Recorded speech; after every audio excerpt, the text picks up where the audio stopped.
I've laid down for our speakers a very, very strict time schedule. Each of them has agreed to speak for 25 minutes and no more. Supposed to be a mic here. Hello? Now we done? Oh, I see. Okay. Well, once again, thank you all for coming and welcome. I've laid down some maybe draconian rules for the participants. They've each agreed to speak for 25 minutes. I'm going to observe the rule that while they speak, we won't allow any interruptions. I mean, if you have questions to ask, there's a piece of paper on every sheet. Write down your name, write down the name of the speaker to whom that is addressed, and somebody, wave your hand, somebody will collect it, and I'll sort them out before the question and answer session begins.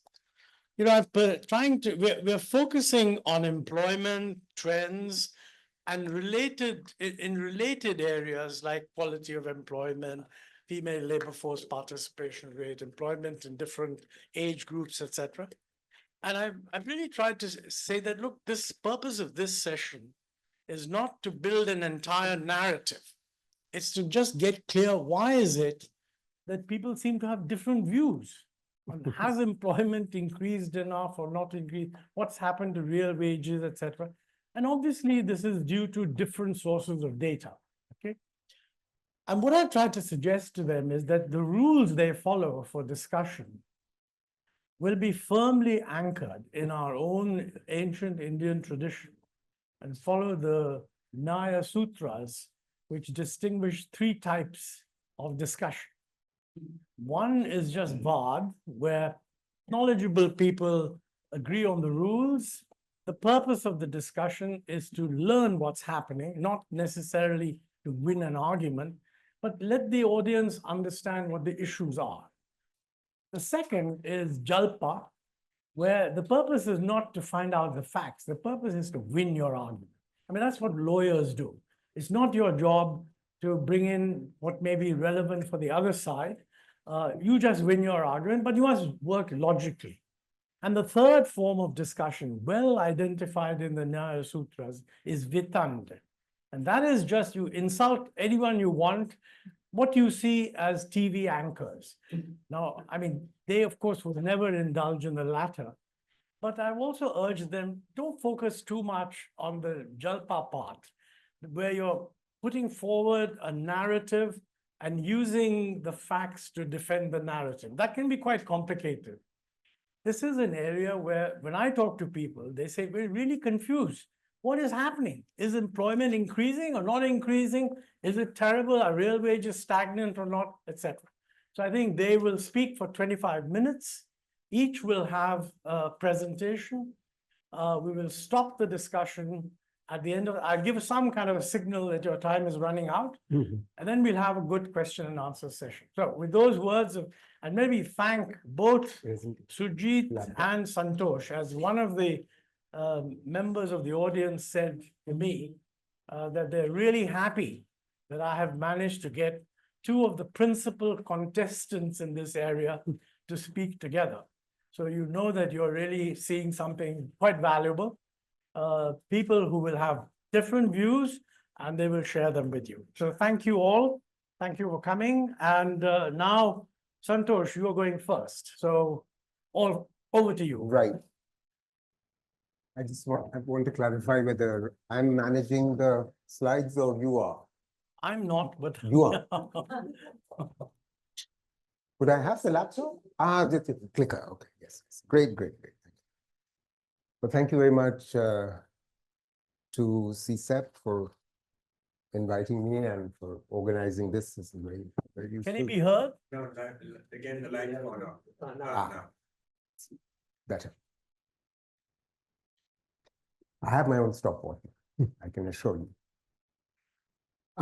So India's employment challenge. I'm going to be focusing pretty much on the facts. And so this is the structure of my presentation. What is the official narrative? I'll begin with that. Pre-2019 as well as post-2019, the narrative is new slightly. What's the reality according to the numbers as emerges from the government's own data? The two things that stand out from the data clearly is one thing, that there has been a remarkable increase in the share of agriculture in total employment, and an absolute increase of 60 million, 260 million in the last 3 to 4 years alone. And there's actually, secondly, been a reversal of structural change. A reversal of structural change, which is remarkable. Third question I plan to deal with is how many non-farm jobs does India need to create? Not just jobs, how many non. That's what's important. That's what's going to ensure. That's what's going to ensure structural change, an increase in non-farm jobs. You need to speak a little louder there. Yeah, sure. I'll do that. It's construction. Anyway, so I'll move on, and then I'll turn, of course, at the end towards to the real wages story. And why jobs and informality is something else, additional that I'll deal with. So the official view of joblessness has pre-2019 systematically has attempted to sort of say a series of things which I want to very briefly deal with. The first is they've trashed the CMIE data. Trust me, I don't use the CMIE data. It has issues, but it has a larger sample size than NSO's PLFS. It covers the organized and the unorganized sector. It covers both the rural and the urban areas, and it uses ILO compliant definitions, and this is very important, which unfortunately, increasingly, PLFS has not been doing, something we tried to change. So it's not to be, poo-pooed, the CMIE data, but nevertheless, and because it's internationally compliant, most of the media does tend to use just CMIE data and less uses the PLFS. Next, an official view has been PLFS is not comparable to the employment and unemployment round of 11 and 12 and earlier rounds. So don't compare. It's but the fact of the matter is that the NSO itself compares 17-18 compares numbers with 2004 and 2011. So why is someone in Niti Aayog or others actually claiming this? Next, another view, of course, has been that since 2019, 2020, LFPR and WPR has been rising and the unemployment rate has been falling, but that ignores, unfortunately, the unpaid family labor phenomenon. It completely, if you eliminate, in fact, the unpaid family labor phenomenon, which has gone up by 50 million across the economy in the last 3 to 4 years, 50 million. Then the WPR and LFPR actually falls, and unemployment rate begins to rise. And the fact of the matter is the unemployment rate, which was 10 million, or unemployment, total absolute, was 10 million in 2012. We added to that stock some 20 million by 2017-18, and that's how 17-18 was the year of the highest open unemployment rate. And even if you look beyond that, the unemployment rate may have fallen thanks to the UFL, the unpaid family labor phenomenon. But the fact is, it's still 28 million in absolute, and youth unemployment rate is still double that of 2012. That's a fact. And the NEET number, not in education, employment, in training, that's the youth who are NEET, has also doubled. So if in the light of all this, an official narrative continues, well, there's very little more to be said. There are more dimensions of this. How can GDP not have returned to pre-COVID levels without employment having recovered? Well, we shall have occasion to discuss that. GDP can recover due to the organized sector improving without the unorganized sector actually recovering. And that's precisely a problem which I will try and demonstrate. It's been a V-shaped recovery, no question, good thing, but it's been a K-shaped recovery. That's the bottom line. Another repeated message that comes out from the government, especially from the chief economist of the SBI, is that EPFO new registrations are rising, so formal jobs are rising. And the claim is that these are new jobs. But formality may be rising. We certainly allow for that, but not jobs. And even formality may not have risen because EPFO is constantly revising downwards, upwards, etc. Anyway, I'm going to move on very quickly to what are the recent takes. I'm glad that, Professor Goldar is here, Professor Surendra Agarwal is also here. So the recent India Claims report has claimed the following, that employment grew actually by about 8 crore in the last 3 to 4 years. 3 years of COVID. Please note, 3 years of COVID, it grew by 80 million. And the SBI chief economist has been spreading this, but there are question marks about this. What are the sort of question marks around this? Well, let's look at them. One, how did employment grow in India when the ILO is telling us in East Asia, Southeast Asia, and pretty much everywhere else in the world, employment was actually stagnant over the last few years as a result of the impact of COVID on the economy, so on. Anyway, we'll return to this subject. PLFS, which is apparently the source of the claims analysis, PLFS shows an increase from 54 crores to 57 crores over that 3 years. It's a 3 crore increase. So where does this 8 crore come in? RBI collects data. That's the third point I want to make. It funds research. It's been funding claims research. Very good. They use PLFS. We also use PLFS. But what is the main purpose of the PLFS? It's the main use of claims is to estimate essentially the TFP, the total activity. But you go on to sort of make many other claims based on that. You get into all sorts of issues. Claims ignores PLFS, but it ignores the fact that PLFS shows employment structure has changed. The positive structural change that was underway since 2003 has actually now been reversed. And it's been reversed in the wrong direction, unfortunately. So that the Lewisian transition that was happening is actually being reversed. So the one claim of the claims report is that 80 new jobs were created in 4 years, and the PM has actually tom-tommed that. And at the same time, the claim is that female LFPR has risen.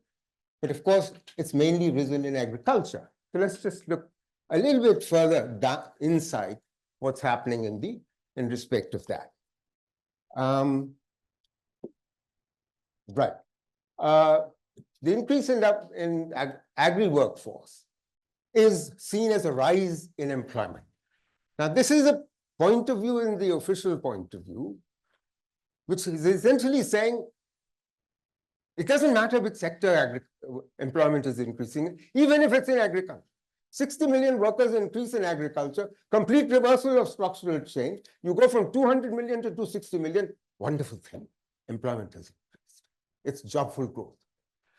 So rural women in agriculture, you've seen an increase. Rural women in self-employment, you've seen an increase in the last 3-4 years. Subsidiary workers for rural women rises. These are all worst forms of employment that you can think of. And it's a reversal of the trend of women leaving agriculture since 2004. This is a very important thing that I think we all need to recognize. What do we need to recognize? That for 50 years before 2004, the absolute number of workers in agriculture was always rising. The share of workers in agriculture was falling, but the absolute number of workers in agriculture was always rising because the structural change process was very slow. For the first time after 2004, you get a hastening of the structural change. Millions of workers begin to leave agriculture for the first time. Lewisian transition really begins. Real wages begin to rise because non-farm jobs are growing at a rate of 7.5 million per annum. But the rise in agriculture jobs are seen as positive in the government narrative. And let's just remember this. Unpaid family labor was in both rural and urban areas falling between 2004 and 12 when the non-farm jobs were growing rapidly. The unpaid family labor in rural areas was falling and it fell dramatically. I can show the numbers are here. And so for instance, UFL rose in the Atal period from 2000 to 2004-5 from 77 million to 100 million. Then after that, as non-farm jobs begin to grow rapidly, it falls to 55 million in 2018-19. And as non-farm jobs grew, agriculture was shedding workers and women were leaving as well. But the opposite happens. Forgive me. Opposite was happening post-2019. You get a rise to 95 million from 55 million in rural areas of unpaid family. Dramatic 40-45 million increase in that. Now, if you think this is a positive development, be my guest. However, there is a slight twist to this official view, which I'm sure we will hear from Dr. Bhalla, that the rise in female LFPR in rural areas is partially, but only very partially, as his own data will tell you. And I have the data too, and I won't go in depth into this, but its share is actually quite small. It's true that it's gone into livestock. It's a good thing that it's gone into livestock. That diversifying in rural areas, very good thing, no question about it. But its share is so small that I'm not so sure that girls who have gotten secondary education or more, and there's been a universalization of secondary education, and there's been a rapid increase in girls' enrollment in higher education. I'll tell you the numbers shortly. They have no desire to be doing livestock work in rural areas. Their mother used to do it. They don't want to be doing this. They want to get the hell out of the rural areas, just as their fathers did and their mothers had left. Moving on, another part of the narrative is that, the 1999-04 period had better jobs record than UPA. And similarly, the similar narrative, post-2014, better jobs record than the UPA period from 2004. Really? Let's see. In the first period, 1999-2004, there's a 60 million increase in the total workforce, of which 22 million is in agriculture. You get excited about 22 million absolute increase in agriculture. Again, be my guest. However, there is a positive development in the sense that the remaining 38 million is in manufacturing and construction and modern services. Very good. And I've always said in my analysis, it's not the first time I'm saying it, is that since 2000, our economy has been generating and did generate for a 12-year period 7.5 million new non-farm jobs every year. So we can do it. We've done it before. We can do it again. We don't have the time to how we can do it again, but certainly not the way we've been attempting to do it in the last 10 years. Moving on quickly.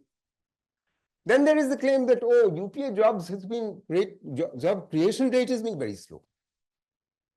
No recognition of the following facts. One, the young people, both under 14 as well as over 14, were going to school at a rate that had never been seen in our country.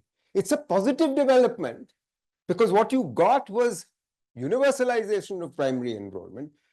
Pretty much thereafter, by between 2007 and 20, universalization of elementary education. And between 2010 and 2015, you get universalization of secondary education because of the upward pressure. And then you get higher education enrollment shooting from 11% to 27% in a matter of 10 years between 2006 and 2017 on a rising base of the population of the 18 to 23 cohort. So, this argument just doesn't sell. Okay.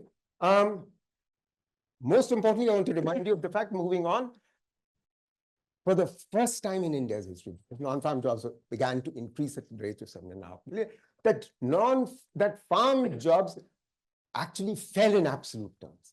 just want to drive home this point, which is, the labor market tightens. And because the labor market tightens, which it wasn't tightening until 2004, real wages increase, as I will go on to demonstrate very shortly. And then, of course, somehow people who make these comparisons of time forget about what happened to the open unemployment rate. We're talking about open unemployment.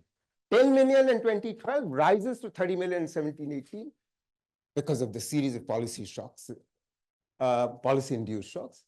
The rate of open unemployment goes from 2% in 2012 to 6.1%. It's tripling. Youth unemployment goes from 6% to 18%. While needs are rising, not in education and employment, youth needs are rising. They rise above 100 million, as you will see shortly. Rising discouraged workers. And 83% of the unemployed are youth.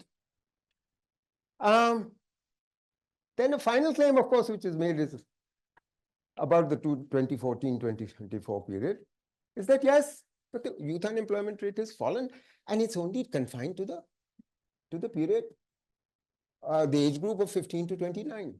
And after 29, the youth unemployment, the unemployment rate comes down to 1%, which is sort of pretty fictional unemployment and is global. So what's the big deal? Well, the big deal is that for 10 years, these youngsters were looking for jobs and they didn't find it. And if it drops because they find some work to do, that's why the share of informality is 90% in our workforce. Is that what we want to continue to do? Is that because of the Bharat? 90% of our workforce is informal, has been so for decades. Are we going to be that in 2047? That's the way it's looking. Let's move on. The recent narrative of the government, massive unorganized sector fall, jobs fall, was due to COVID in 2021, second wave in particular. And then, of course, there's been a recovery. Now, what does this ignore? It ignores three dimensions of the ASU's data. The Unorganized Sector Enterprises Survey, released recently just after the election results were announced, as you can expect. Just as the PLFS 17-18 was released, just a week after the 2019 election results were announced. What do they tell us? One, the first finding is interesting. First, look at the number of establishments. We've got 2010 figures, 2015 numbers, and then we got 21 numbers, and then 22, 23. So what I will summarize in the interest of time, you can study this if you're interested later. 1, 5 million potential units are destroyed. Where are the units? The very first row is the number of establishments. 5 million potential units are destroyed, estimated using what was happening to the number of establishments, how it was growing between 10 and 11 and 15, and then what happens after that. Second finding, 2 million actual jobs are lost because we are saying 111 goes down to 109.6, but potential jobs lost at 8 million because we're looking at what was happening to jobs in the unorganized sector between 2010 and 2015-16. And finally, look at the last row. Hired workers establishments come down. Why was all this happening? It was happening because of the policy-induced shocks of the demonetization, the GST, etc. Moving on very quickly. How much more time do I have? 10 minutes. Yeah. Because after this, I have 10 or 11 pictures, so I'll go through that very quickly. I can show you. So why were the jobs slowing down? There was clearly an economic slowdown after 2016 to 21-22. We know that from the GDP data. And these policy-induced shocks, badly designed, poorly implemented, GST, about which we've heard Arvind Subramaniam talk very eloquently here in this very room just a few weeks ago. And then national lockdown, one of the strictest in the world, in a country of 140 billion people. China didn't do it. South Africa didn't do it. not at 4 hours notice, but we did it. So we contracted at double the rate that the global economy contracted in FY21. We contracted at 5.8%, global economy contracted 5.1%. So our policy, so over that the 10-year period, 7.8 was the growth rate in UPA period. It's down by 2 percentage points to 5.8 for the last 10 years. And this reversal of structural is, my suspicion is it could be deep enough to be, I mean, the changes that have taken place could be enough to be structural, because all growth drivers have been impacted. What? Let's look at each of the 4 growth drivers. First growth driver, private consumption. It's being maintained post-recovery, but maintained by cuts in household savings, which fell from 24% of GDP to 17%. First, it's recovered somewhat, but it's risen, but at a cost of retail debts rising. And PFC of upper and middle classes can't offset the fact that non-farm jobs are growing slower, and they're growing much slower than needed, as I will demonstrate shortly. And the unorganized sector has barely recovered, as I showed in the last slide. It's a K-shaped recovery and continues to be so.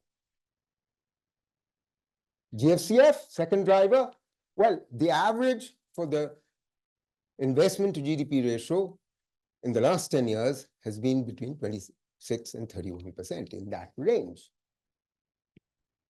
2004 to 14, the investment rate to GDP never fell below 31%. Here it's barely reached 31% at its peak, 31% to 38% over a 10-year period. That's why the growth rate was average at 7.8%. And, public investment can't compensate for the fact that private investment is not picking up, as capacity utilization remains at under 75%. MSME investment is not growing. That's the point. Exports, third driver. Exports were growing at 15% since 1992, all the way to 2016. And exports to GDP rose as a result from 10 to 25%. That's Chinese levels of export to GDP ratio. And of course, it reached that. And the absolute maximum value, 2013-14 dollar value of merchandise exports, $318 billion.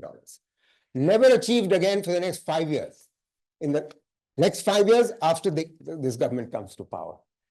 It's lower after that. Services exports can offset this fall, but there are limits with deglobalization. It has offset it, but only in recent years. Fourth driver, well, clearly, when growth rate slows, where is the fiscal space? The debt to GDP ratio we know has risen. So, yet there is a narrative about the recovery. What's the narrative now? Recently, again, that we've become the fastest growing large economy in the world, fast growing India is because of new India economy. What's the new India economy? But it's recognized that it's 15% of the overall economy, but it's central to growth. HSBC, Morgan Stanley, S&P, all telling us this. And of course, the government now and the Bari media is spreading. It's a partial truth. No one's denying this, as I will say, as we will see. Very quickly, 2 main sectors are highlighted appropriately. Goods on the good side, mobile handsets, pharma, auto, and India is gaining global market share since 2017. Then, of course, there's the IT services of 2 types. One, India is no longer a giant call center as it was in the 90s, nor is it a sort of software services provider as it was in the 2000s. It's selling legal, accounting, etc. services, and it's become a hub of GCCs, Global Capability Centers, 1,200 of them. Absolutely spot on, correct? And then, of course, the tech startups in the various areas. Let me move on quickly. Yet, despite these new economy, the same HSBC, etc., still say GDP expands only by 6.5% over the next decade. It's higher than the 6% pre-COVID, but it's not good enough to create the jobs that this is their own narrative, that it's not good enough to generate the number of jobs that's needed. And in any case, no international agency, OECD, World Bank, IMF, is saying that our growth rate is over the 2020s until 2030 is going to be higher than 6.5 to 6.7%. Latest revision. So it doesn't create the 70 million jobs that they believe are needed over the next decade. 70 million? That's an underestimate, as I will show. They themselves admit would generate only 1/3 of jobs needed. Because old India is 85% of the economy, new India is only 15%. If that's the case, how is old India to be energized? That remains a question mark, especially in an economy where there are 66 million MSMEs, 70% of which are not even registered anywhere in the government. I have a whole paper about this. Moving on very quickly, I think it's very important for all of us in this room. You'll have to speed it up and get to real wages. I'm just getting there, sir. Otherwise, you won't finish in time. I assure you that all the rest of this after this are all pictures.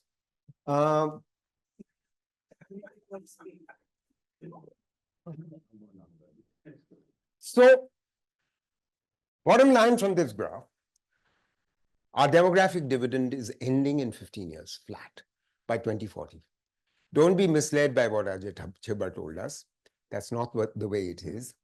These are hard numbers which have been studied for some time. What evidence do I have? 49% of our workforce is over the age of 45. That means in 15 years, they'll be at retirement age. We are an aging society. We may pretend as long as we do that we are not. We are still young, but we have to provide millions of new jobs. How many? We have 4 demographic loops, each a looming crisis. Very quickly. First, 15 to 29-year-olds. We've already talked about this. My estimate is, carefully done, that based on the current labor force LFPR, and expecting that it will rise because the youth LFPR is still only 44%. The overall LFPR is only 42%. The global average is 60%. We want to see higher, LFPR, no question. But we are graduating about 10 million, engineers and other graduates every year. At the current rate of LFPR, at least 6 million jobs each year have to be found. More as we go along. Next, very big subgroup of this is girls who don't want to be sitting at home. A survey by the Nandi Foundation in 2019, 70,000 across the globe, across the country, asked the question, what age do you want to get married? 21% said, 25% said between the ages of 18 and 20. 51% said between the ages of 20 and 25. If they're going to be, they want to be themselves married at that age or beyond, what is that saying? We've studied, we want to work. Chhattisgarh, Jharkhand, rural areas, it doesn't matter. I've been there, I've seen them. That's a flow. Yeah, stock, landless workers, we've already increased too many work, right? If you don't pull workers out of agriculture, forget about Viksit Bharat. Next, the stock of unemployed has been already talked about. Youth needs, I haven't said anything about that, but I'm now going to sort of show you a slide. Moving on very quickly. Moving on. Open unemployment rates, yes, they've fallen. They have indeed fallen in the last 3 or 4 years. A very significant reason for that, as I can prove to you, is because of unpaid family labor. And girls are joining unpaid family labor. So you may be pleased about that. But the fact of the matter is, there's a massive surge compared to 2012, which is the first bar, even after the decline. And look at, these are Unemployment levels by education level. By education level, please look how they have shot up. You want to ignore this? Be my guest. Young women, even worse, 2012 versus 22, 23, don't have the time to go into this. Let me dwell half a minute on needs. This is the part of the youth population, 15 to 29 years. That point is evident. I suggest you go on. Yeah, I'm going on. Real wages. Yeah. All my slides are now about real wages, 6 of them, and I'm stopping there, sir. 2 minutes. 2 minutes is all I will take. Have a look at the numbers from 2004 to 2012 when I was saying non-farm jobs were growing, workers were being pulled out of agriculture, labor market was tightening. So clearly real wages were rising in rural India. However, post 2017 or 2018, certainly, they have stagnated and they haven't shown much rise, which is exactly what you would expect as non-farm job growth slows down, falls off. And the debate that Surjit has had with Rodriguez demonstrates that what I'm saying is right. And unfortunately, real wages, urban areas, regular salary, same story, 2004 to 2012, rising, but then stagnating. Next, agriculture, self-employed earnings, casual wage worker, and then regular wage worker. So you can see between 4, 5, rising all the way and then stagnating. Next, manufacturing, same story. Next, construction, pretty much the same story. Services, self-employed earnings is the blue in the middle, regular salary on top, and casual labor. Pretty much the same story. Finally, and this is very important, I'm pretty much closing, penultimate slide probably. Look at the numbers of those who earn in 22, 23 a real wage of less than 100 or less than 200. You've got the less than 100 in the first set of bars, between 100 and 200. 200 is the pakora wage. Pakora wage will give you an earnings for the month for a family of 5, which is slightly below the Tendulkar poverty line for rural areas. And sorry? No, that's not including plus feed. That's fine. You can slap in whatever you may wish to for that. However, those who are vulnerable between 200, has to be counted as well. If you were to add the 100 in the less than 100 in the 200, it's around 2/3 of the workers. Moving on. Unorganized sector, last slide, I'm closing. Real wages also stagnate. And let me admit, as I doff my hat to Dr. Bhalla, that poverty can fall even if real wages are stagnating. And I tend to go along with that argument. Real wages have stagnated, and manufacturing, this is showing, has actually taken a massive beating in the unorganized sector. Okay? I will stop there. Thank you very much. Thank you. Thanks a lot, Santosh. Thank you very much. Sorry if I rushed you. No, we have limited time. Now we have Surjit. Surjit, I'm giving you that extra time that he took.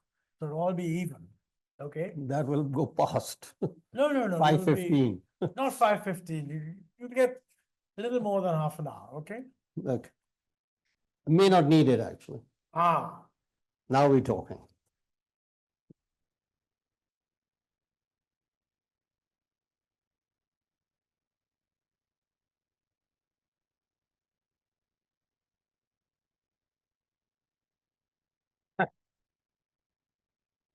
Let me just set this up. And we are in business. Yeah. Why did this light go off by itself? Okay. Thank you very much. It's audible? Yes. Thank you. And thank you, Montek, for organizing this. And thank you, Santosh, for your presentation. Uh, Okay. The ILO, and this is, a lot of the story about employment, wages, etc., has to do with data, almost by definition. This quote is by the ILO, and it says, in the model of labor force participation, the PLFS observations for 2018 and 2019 have been excluded as they appear to present limited comparability with both the previous NSS results and the newer PLFS results. Translated, we can't trust the 1718 and 1819 government's own MOSPI data. Okay. This is unprecedented. I do not know any other time that the ILO, it covers every country in the world, has reported this, and it reported in 4 to 5 years after the completion and dissemination of the surveys. Interesting enough, again on data, recall that MOSPI's 2017-18 consumer expenditure data was also thought to be of deeply questionable quality, which is why it was not released. A recent report from NITI Aayog documents how unrepresentative those data were.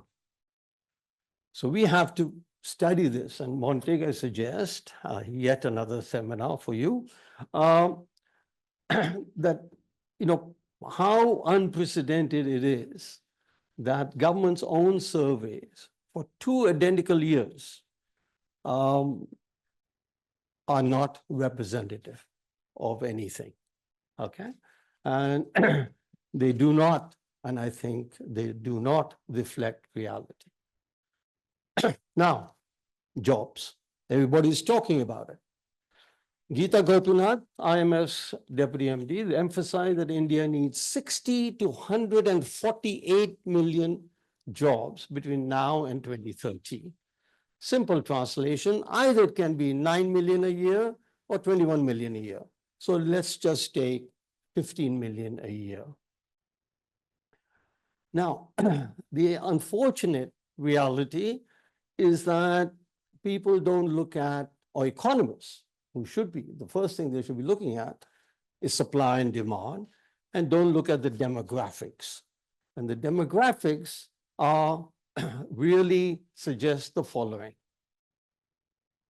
Past fertility decisions mean that basically the supply of humans in India is declining, and we need to examine the job crisis in the face of the supply crisis, as it were, which I'll soon show.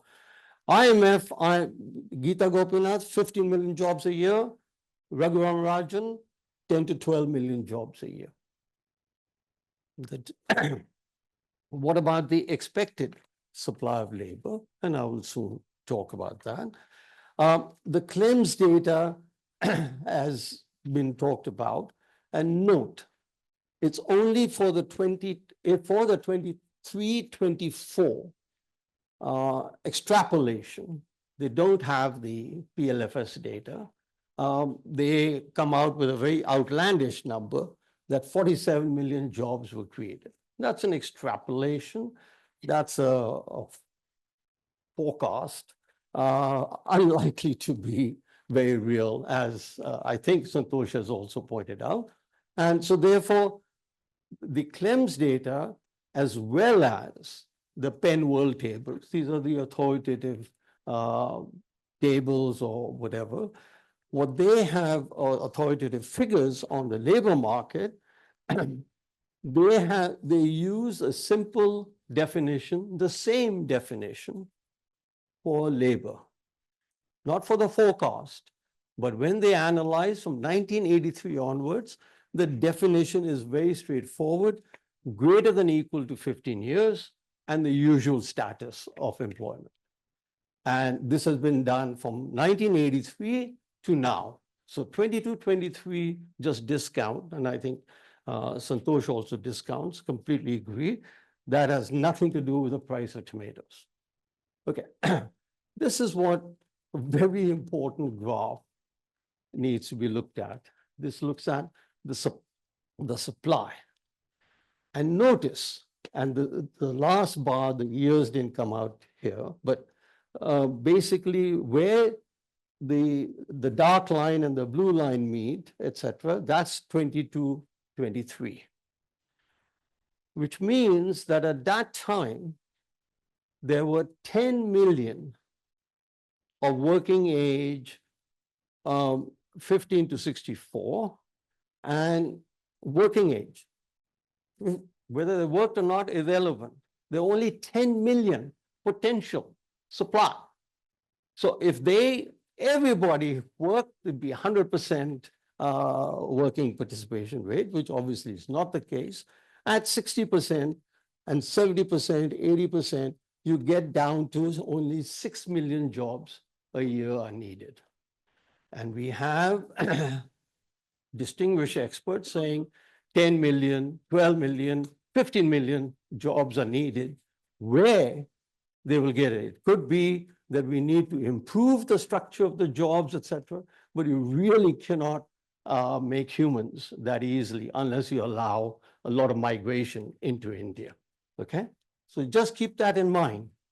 Whenever we're talking about jobs, unless the population data and the fertility data are all wrong, which nobody, to my knowledge, has disputed. So let me put it clearly.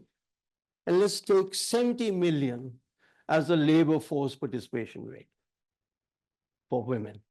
For men, 90%. What that means is that the new supply coming into the market is no more than about 7 million.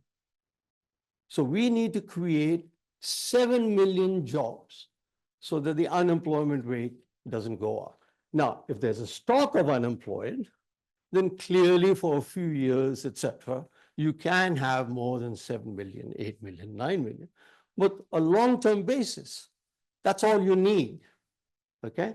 And without getting into, oh, I need good quality jobs, I need non-agricultural jobs or whatever, total jobs are 7 million. Now, let me have a glass of water. Sorry. So this is very important. The whole story of unpaid family labor. Until recently, some economists were saying that the ILO does not consider unpaid family labor as work. Okay? Every country in the world has unpaid family labor as part of its labor status. The definition is for pay or profit. Unpaid family labor means I work maybe with my wife, she runs a shop, I help her run the shop, and therefore I will be unpaid, she gets paid. Okay? Both are working. And for definitions forever and ever, this has been the case. Second, a lot has been made about unpaid family labor going up. And what we have there, which is the arrow that, this one, oops, I knew I would do something. Oops. How did I get on to the other one? There you are. Okay, we're back. Okay. Look at the share of unpaid family labor to total employment. Share of unpaid employment to total employment. And that has, if you will, consistently gone down. From 99, it went up to 2004. We can ignore 2004. 19.9% is the current weekly status. Then was 16.4% in 2011-12. Notice, during the entire expansion of labor, of employment in India, the share of unpaid family labor has gone down. So the argument that this is all unpaid family labor that is causing this is not very tenable, to say the least. It's 15.5% now. And so I think this is very, very important to look at this fraction. Total employment goes up, unpaid family labor in numbers goes up, but not in ratios. Okay, we have to be very careful about, or notice 10 more people working and say, oh my God, there's a problem. That's not. You've got to look at the ratio. As economists, that's what we Econ 101. Now, let's look at unemployment. Okay. Now, we have the NSS data, 99, 2004, 2011. The unemployment survey, which is done by the Labor Department, I've given that data, and I'll tell you the reason why I've given that data. And then you have the PLFS 2019 onwards. As I said, ILO has ruled out, I'm not going to use, though I will report some numbers for 17, 18, etc. But there's no point looking at 17, 18, and 18, 19. So let's just look at this. And one very interesting thing is that the unemployment rate in 2016, right, by the unemployment survey was 3.9%. And 2019, it went up to 4.8.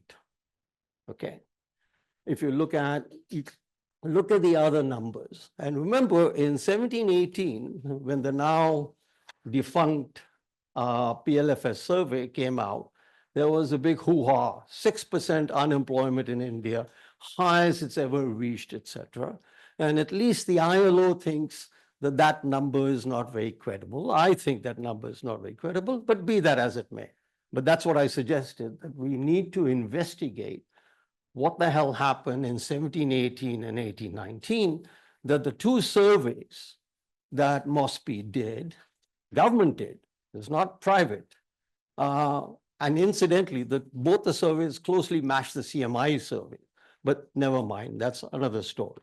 Okay, so what we have here is that unemployment rates are really not that different, and I'll show some more numbers. Now let's get to youth unemployment rates. And what we notice, and I would first look at the unemployment rate 30 to 64 years for the last 99, and then actually the numbers go back to 1983 as well. And the unemployment rate for 30 to 64 is really very, very low. And in the last year, 22-23, it was only 0.6%, which is almost the lowest it's ever been. There 99 and 2011 was 0.4. I don't want to make too much on that. It's very low. Then I've given you the ratio of 15 to 29 to 30 to 64. This was the ILO study, which is no longer apparently on their website with the Institute of Human Development, Institute of, what is ISD, which no longer is on the website. Why that has been taken out, I don't know. But as you saw in the last couple of months, etc., this was a real sensation that all the unemployment is amongst the youth and so on and so forth, highest it's ever been. And actually, it turns out it's not. But that's the story about the data. And it's next. Well, Surjit, you want to go back to the Sorry? 18 to 29? Yeah, Chart you just showed.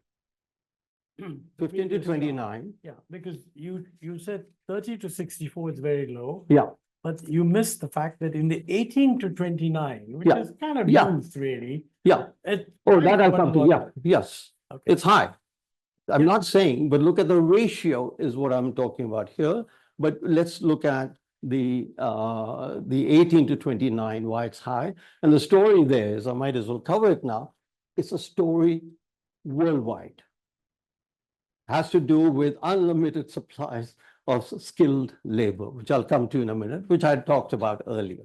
It's not, it is not to say it doesn't exist in India. It is to say it exists everywhere. Okay, except for the US.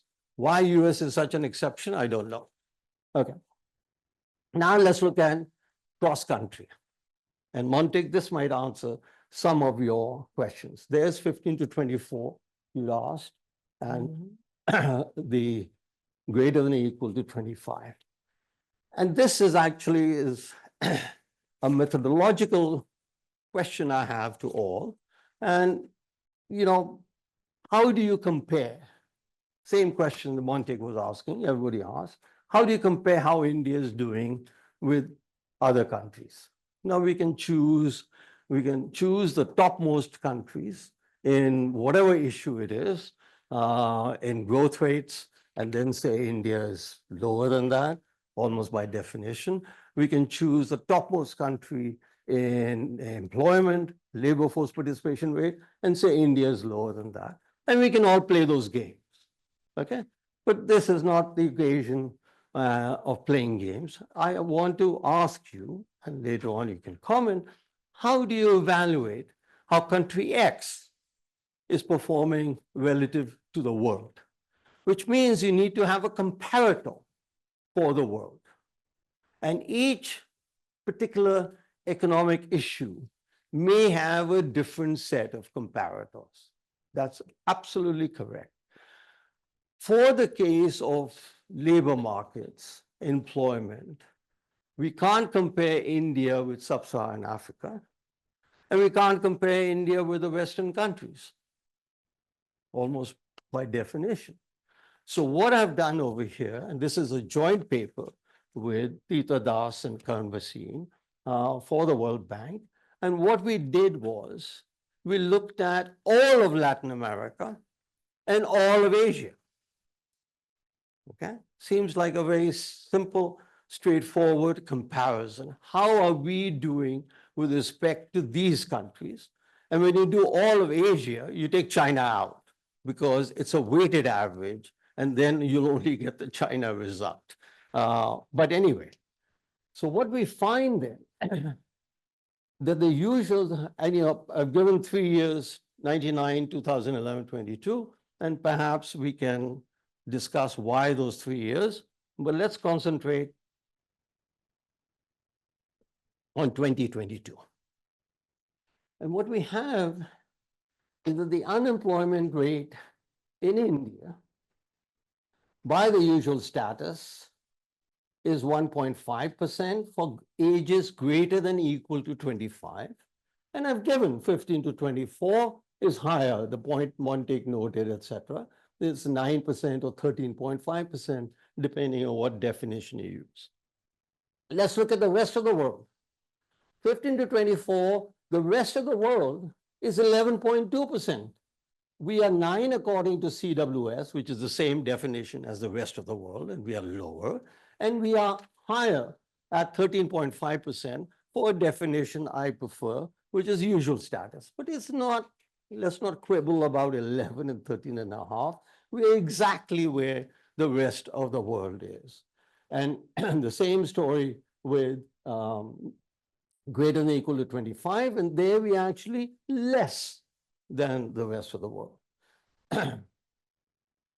Okay, now, as you know, one of the items that Montek wanted me to look at and us to look at was female labor force participation rate.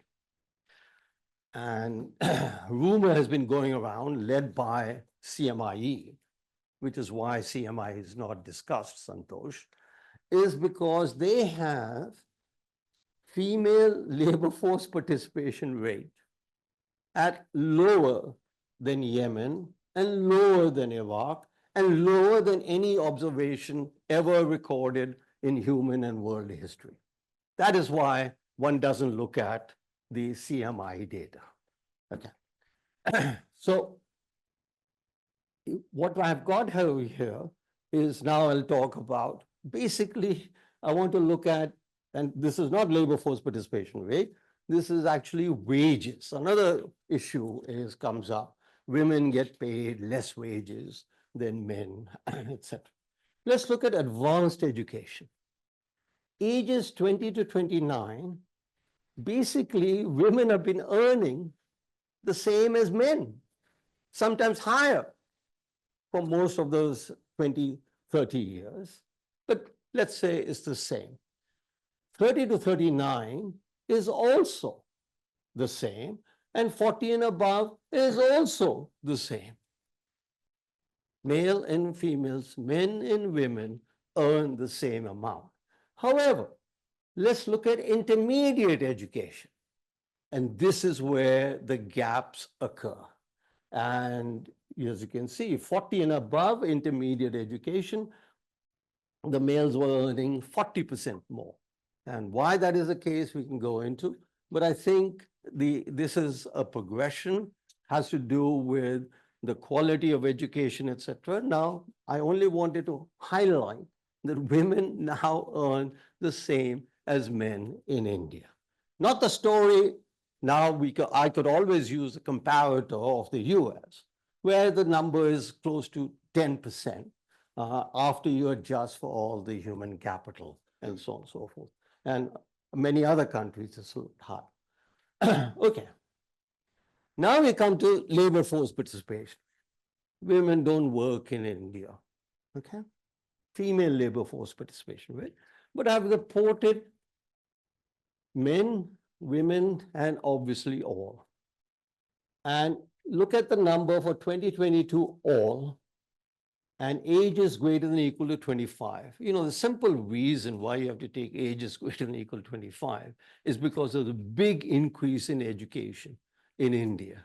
So they are not in the labor force. You can't be two places at one time. So you can't be both a full-time student and in the labor force. The surveyors don't allow that. Maybe some people do that. But anyway, so what you have over here is that in 2022, the labor force, the weighted labor force participation was CWS was 61.5% for India, and for Asia, Latin America was 66.1, a little behind. But if you do the usual status, which, as I said, Penn World Tables and so on and so forth, is where we can discuss some other time why that is, it's identical. So maybe the whole world, the women are not working anymore, but 65 is a pretty solidly high number for women's. In the US today, it's about 65%. So I don't understand the women not working in India or not participating in the labor force, etc. And, you know, so next, here's another interesting bit. Compare Korea and India. And Korea during its time of expansion and India during its. So in 22-23, female labor force participation rate, usual status in India was 41.9%, and it was 41.7% in 1984 in Korea. And second, the aggregate labor force participation rate was 63% in Korea. It's higher in India, 65.1%. Okay.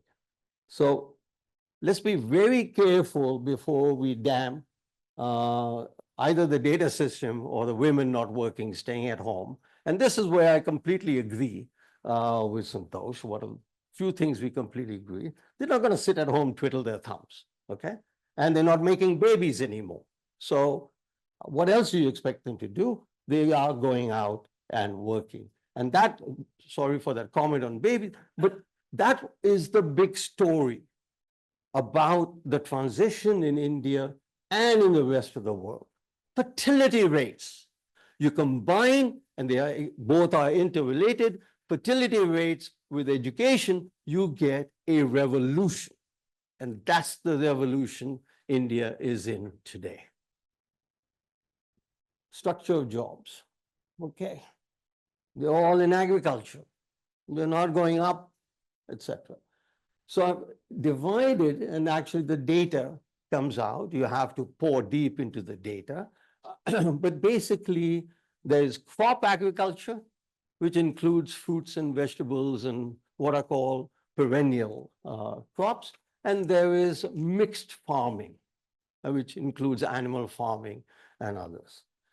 Very simply, the number of jobs in agriculture, crop agriculture, is 193 million in 2011, and 2022 is 172. It's declining.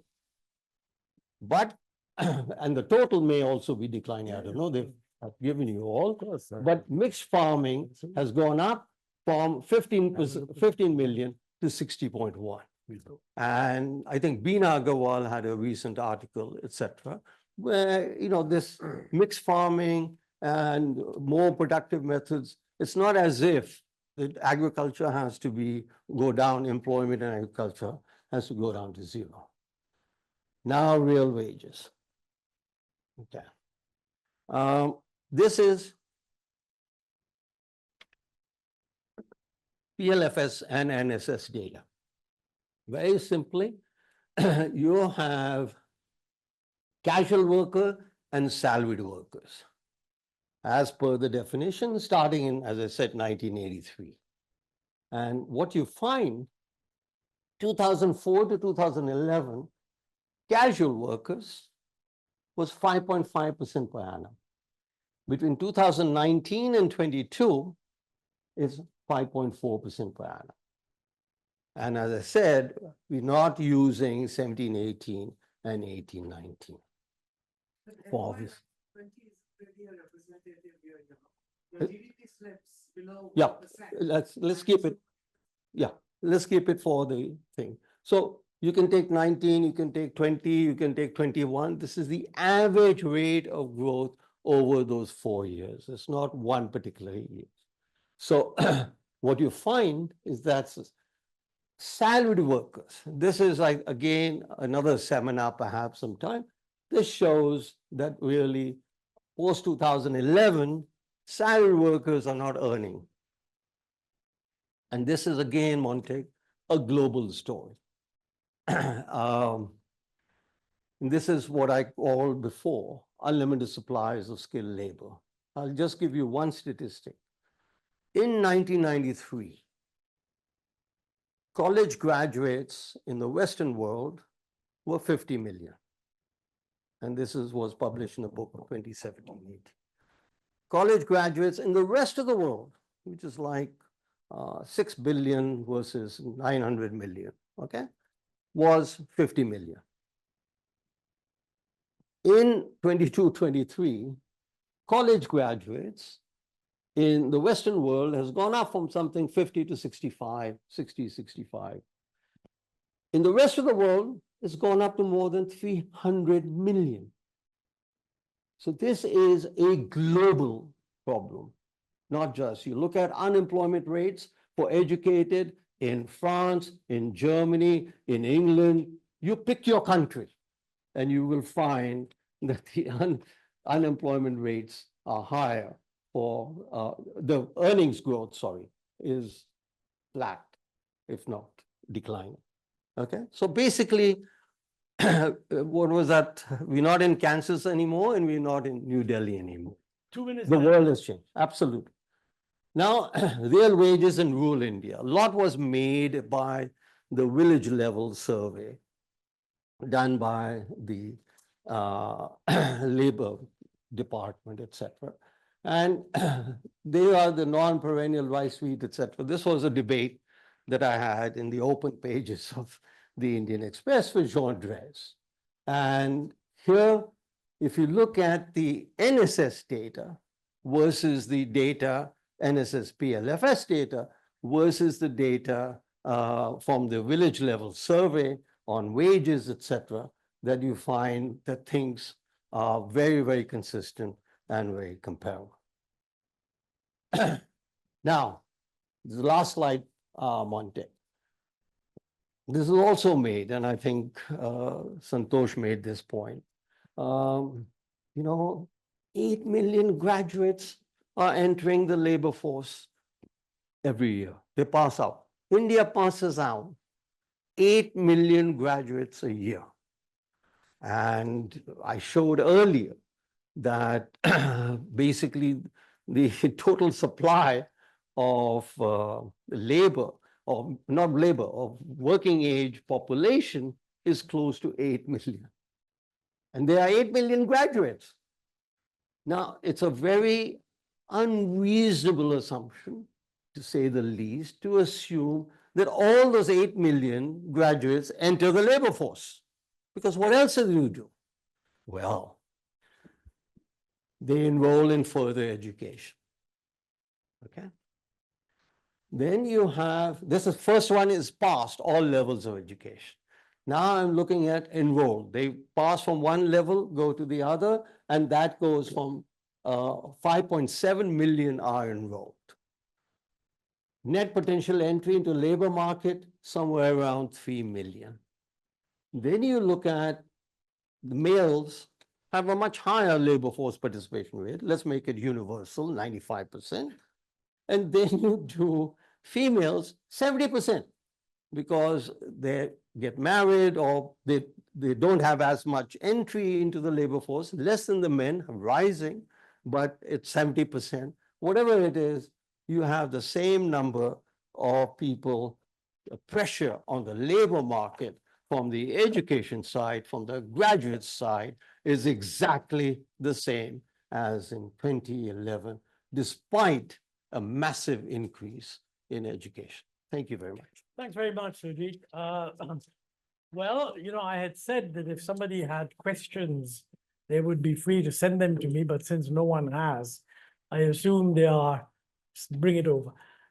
Maybe we should give Santosh a few minutes, since he didn't have the advantage of knowing what Surjit was going to say, whereas Surjit did. So Santosh, you have 2 minutes. Thank you. I thought you said 5. You said so yesterday. Yeah, okay, well. Okay, fine. okay.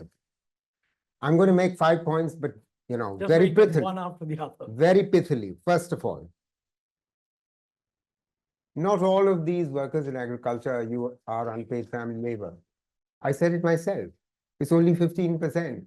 But 60 million were added to agriculture. We know that. It's absolutely clear. I have the numbers myself.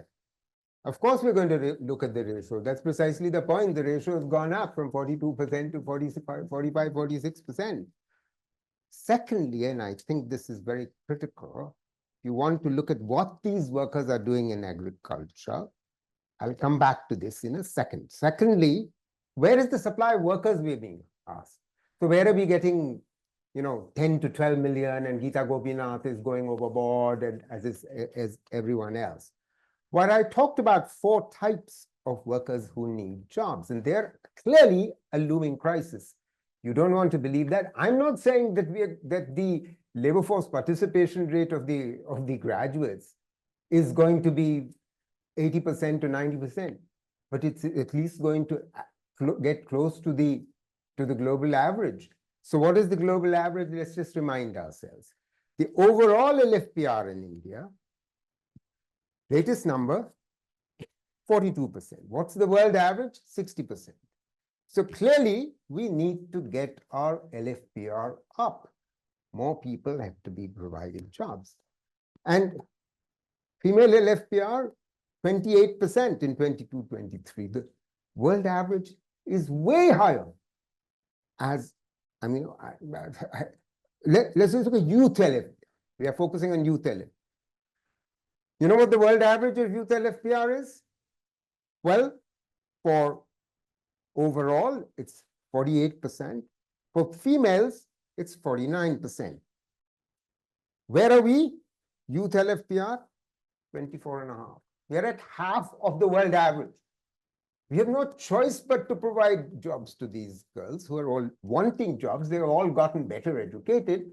There's just no question about it. In addition, of course, you've got the stock of unemployed, the stock of NEETs. I talked about the 100 million NEETs. If you don't, you see, in his 7 million, he's not including NEETs. He's only including the unemployed and those who are entering. He's not even including those we have to pull out of agriculture. I'm saying we've got to pull workers out of agriculture. First, remove the 60 million we pushed back in the last 3 years. In addition, we've got to take more out. And honestly, if we just manage to push back to the absolute number of workers to agriculture in the next 5 years, back to 200 million, the agri share of total workforce, because the workforce is growing at something like 10 million a year, the agri share will already drop to 30%. That's a remarkable improvement from where we are at 45. We need to get there, no question about it. Absolutely. Non-farm jobs have to be created. Third, ILO. I've tried to investigate this whole question about 17, 18, 18, 19 data. ILO has not, ILO headquarters raised this issue. ILO India country office never raised this issue. India country office is going berserk asking the ILO country global office, what the hell were you guys talking about, raising question marks about these 2 years data? They have not come up with an answer yet. We're still waiting. So, let's not sort of jump the gun and come to our own conclusions. Fourth, LFPR, female LFPR. Forget about CMI. I didn't use CMI at all. I don't care about what the CMI data is saying, but let's just look at what the female LFPR currently is. We have no choice but to raise that female LFPR. On what the women are and the additional 60 million workers are doing in agriculture. I have that estimate right here, and I was showing it to Montek a minute ago. And let me just show you what it's telling us. What it's telling us is the following.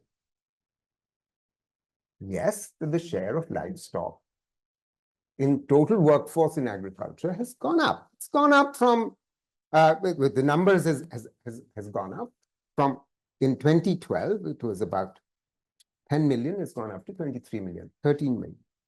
Yet at the same time, when you get a massive increase of workers in agriculture, what you also begin to see is that 71 million workers are still in non-perennial crops, and there's been an increase in that since 2012.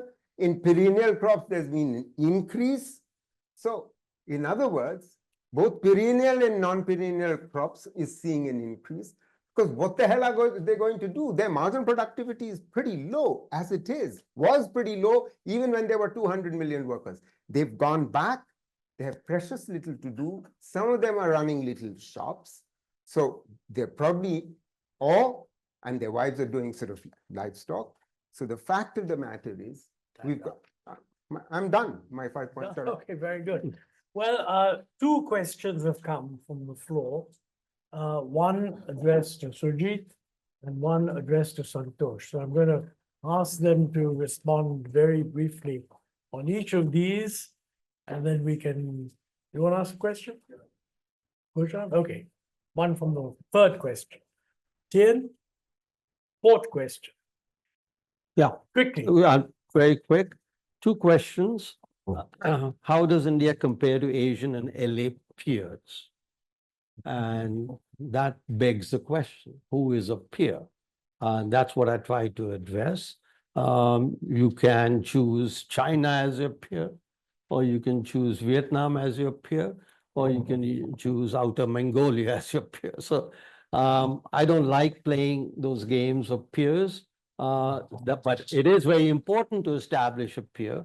And that's why I take an average of something like 29 countries in Asia and Latin America. On youth and employment, so young people are pursuing education that doesn't result in a job, or are they studying because they don't have jobs? This is a perennial. My favorite answer to what's with the youth unemployment in India is that they're looking for a government job. And very simply, and that's a better job. I want to illustrate, I just returned from the US, just to tell you as to the unemployment problem for educated, highly educated people. There were 600 applicants for one job at a curator for a museum. In Brazil, there were, this was a tweet, I think I mentioned it earlier. In Brazil, there was something like 300 applicants or 3,000, I forget, outlandish number for 3 PhDs. So guys, get real. This Okay. is a big problem around the world. Yeah. Santosh. So 1 the- minute, quick question. Yeah, the recent numbers show a revival of private consumption, albeit in rural areas. How do you read this situation? Well, 2 comments very briefly. First, we don't know how stable this rise in consumption is. There's been an increase in an improvement in agricultural growth in recent times. So it's revived, and therefore it's perfectly possible. But the second thing is, we also know that people have kept, suppressed their demand. Effective demand has been latent, but not effective. People, even there, they are borrowing to buy their 2-wheelers and scooters, which they had postponed for quite a while. They can't postpone it any longer. It says, however, if you listen to R.C. Bhargav or any of the other competitors to R.C. Bhargav Maruti, what you'll discover is that demand for 2-wheelers is still below pre-COVID levels. Okay, thanks. Punto. So I wanted to take this discussion out of the partisan.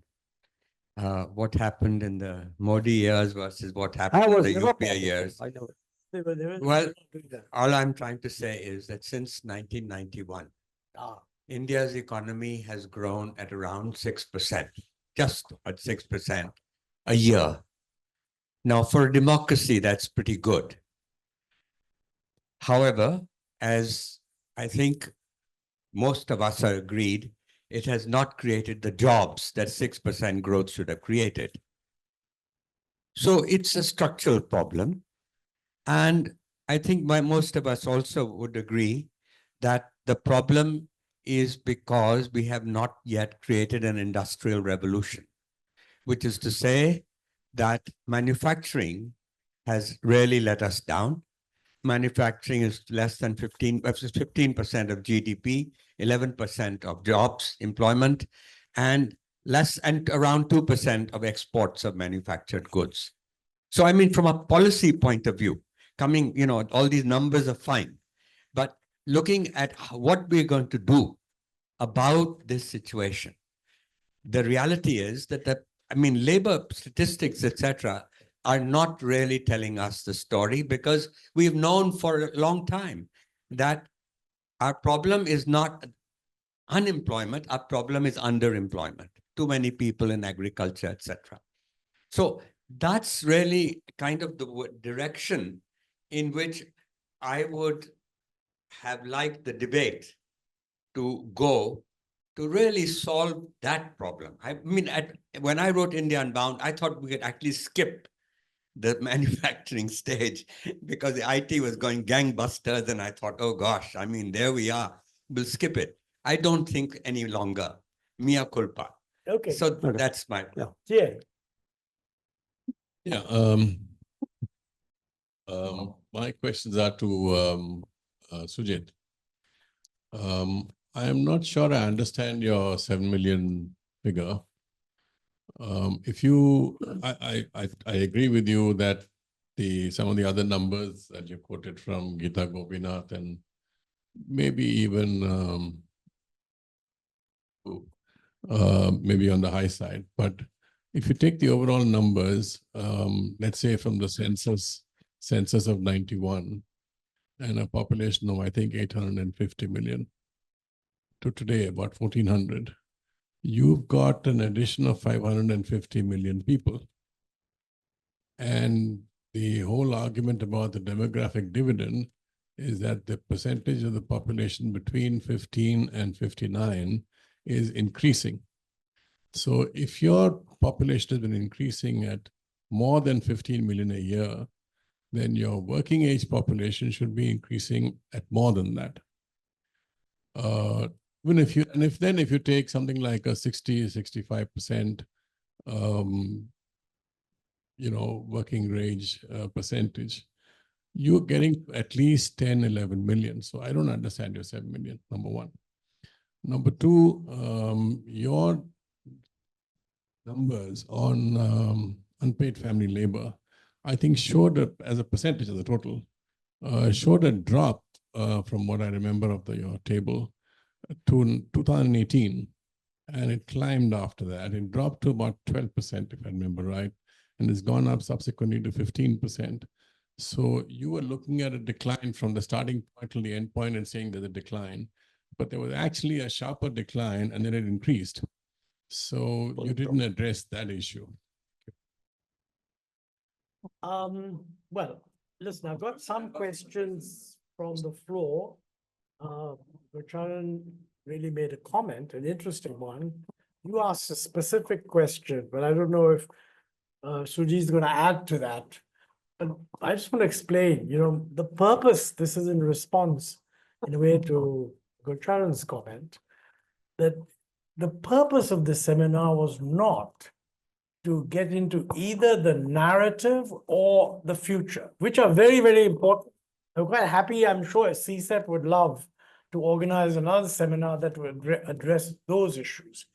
The purpose of this seminar was that it is surprising how much difference there can be in just people's assessments of the facts. And that's why I asked them to subject you to what many of you may think, and I sometimes suspect from some of the glazed looks occasionally that they may have overdone it. But it goes back to a song that was very popular when I was a kid, and most of the people here are too young. And that was the thing which I think is Harry Belafonte, when he said, it was clear as mud, but it covered the ground, and the confusion made the mind go wrong. So this is not meant. He also said, man smart, woman smarter. Yes, that's true. The point really was that it is important for people to know that the problem is not how to explain the facts. If you just do a very narrow focus on the facts, there's a huge amount of difference. Now, I mean, I agree with you that I don't think any of them would actually, neither of them was asked to provide solutions. And it's quite possible that they completely differ with each other. What has happened, I may well agree on what should happen. There's just one point that I want to make, which actually comments a little bit. I'm a bit fed up. This is just a personal confession of inadequacy. I'm a bit fed up of the constant focus on the demographic dividend. The whole essence of the demographic dividend derives from a world in which growth is supply constrained by the lack of labor, on the assumption that demand and the rest of the system is going to be organized so that if there's labor, it will be employed. But the whole debate is at the moment that there is labor and is not adequately employed. So quite frankly, there is a world in which the demographic dividend becomes important. But I suspect that that is not actually the world that we're living in. In particular, this assumption of the labor force being up to age 65. Is also changing. Is also changing. Exactly. So the point is that all these calculations, I mean, after all, I don't know what's going to happen, but in the United States, at least, it's deemed now that if you're 80, you can't stand for president. But otherwise, they oppose the idea of ageism. So, if you think about these labor force estimates from whatever, 65, from 65 to 80, and as you get older, the number of people who come into the labor force is quite large. So I personally think we should not be too impressed by the demographic dividend. What is, I think, important, though, is the contribution of total factor productivity. And nobody knows what the hell that is, except that when there's growth, without growth of labor employed, that's total factor productivity. And this was one of the questions that somebody asked, what's going to be the effect of artificial intelligence?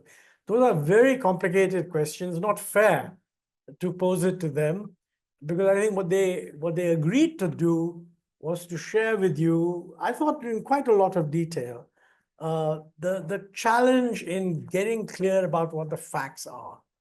And all said and done, to my mind, the most important thing in this whole thing is, are real wages stagnant or not? And by the way, they differ on that.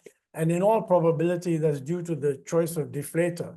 But to No. my mind, to say that there's a lot of employment, but real wages are stagnant, means that is nearly, if income is growing as much as it is growing, then real wages should be growing. According to Santosh, they seem to have flattened out. According to him, they're sort of growing a little bit. Not huge. Montek, What? it's not a choice of deflator. Sorry. It's not, it's the same deflator.